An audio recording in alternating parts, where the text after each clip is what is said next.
Maneira mira, na minha é muito hace tremendo trabalho.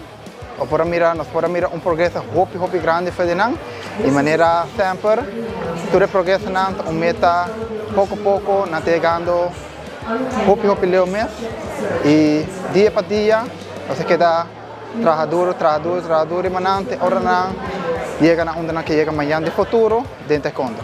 A preparação vai muito bom, mas nessa mira nós só tem dois escolas que a duna é scrimmage aqui, que está de Rawson e está de Antoine Wilson. Dus todos aqui na duna tremendo scrimmage, que na muita na brinca com diferentes categorias na que um tique mais avançado com nós também e eu mira na duna tremendo combate também, tremendo batalha na tour e atleta não. E essa aqui está bom preparação também para preparar para Corsal Teca 5 com outra na caminho.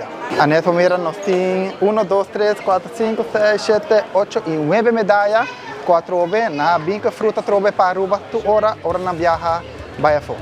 Nós temos categoria de 6 vai arriba.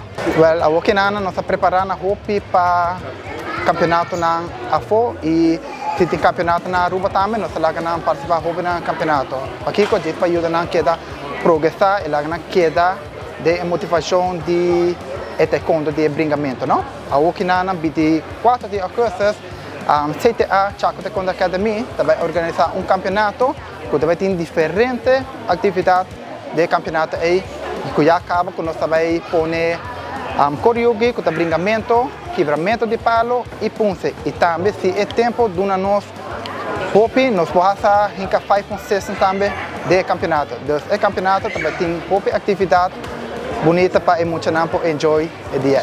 De minha banda, me que bisa hopi danke na maioran que tem sempre para eu, sempre hora de treino, na tata biwana eu tem, na tata suporte na eu e também nós assim também de maior também ora não tem pergunta nada assim, nada bisa nós, se nós escuta federal e nós vai aqui cambio mais uns 3 para emocionar.